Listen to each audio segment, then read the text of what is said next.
Tara literally walked away from her marriage with a bag full of gold at the end of season 1 of Made in Heaven.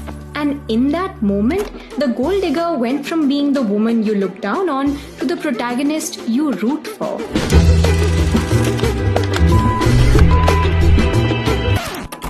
The term gold digger comes from 20th century American slang, and it was used to describe women who charmed rich men into marriage. Snagging a rich man was one way of securing a financial future, which is why gold digging was looked down upon for being calculative. In Hindi cinema, the gold digger was usually a side character. Camilla from Kal Ho Na Ho had background music that literally went. Gold diggers were often ready to go to great lengths to marry rich, which is exactly what made them perfect villain material. In Subhash Ghai's classic Qarz, Simi Garewal's Kamini's hunger for money led to her not only duping and marrying a naive and infatuated Ravi, but also murdering him in cold blood to get his property. In Kati Patang, the conniving Bindu had no apprehensions in pretending to be the long-lost daughter-in-law of a family mourning their dead son just to lay claim to their property. Most cinematic gold diggers have been written in a short, predictable arc. They're usually from poorer families, and marrying a wealthy man was their ticket to a better life. Sometimes, even if the heroine was genuinely a woman in love, her rich lover's family would suspect that she was only in it for the money. To prove that her intentions were pure, her character overflowed with simplicity and piety as the good sanskari bahu. It's only when her non-materialistic nature came through that she was accepted into the family.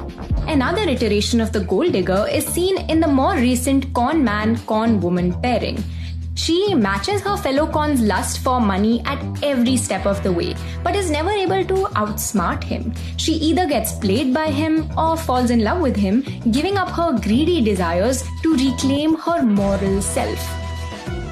Male characters in Hindi films have pursued wealthy women, but they're never labeled as gold diggers.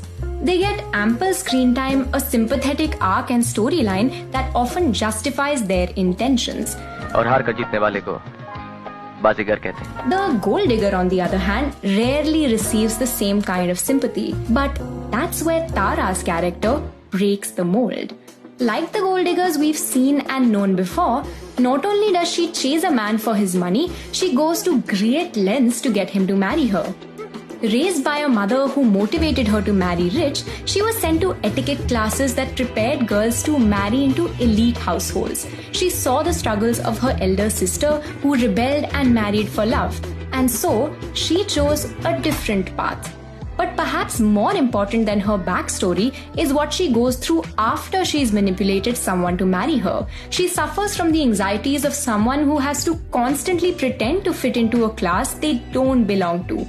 And these insecurities come to a boil in the final fight sequence with her husband, where he reminds her she can never change where she's from. At the end of season 1, the thorny path to her marriage is out in the open. She's shown alone, probably for one last time, in her luxurious bathtub, adorned from head to toe in all her jewelry. It is the ultimate moment when the futility of her dream is revealed. As you see this scene play out, you don't respect Tara for what she did, but you understand where she comes from. You sympathize. And just like that, for perhaps the very first time, the gold digger becomes a fully developed protagonist.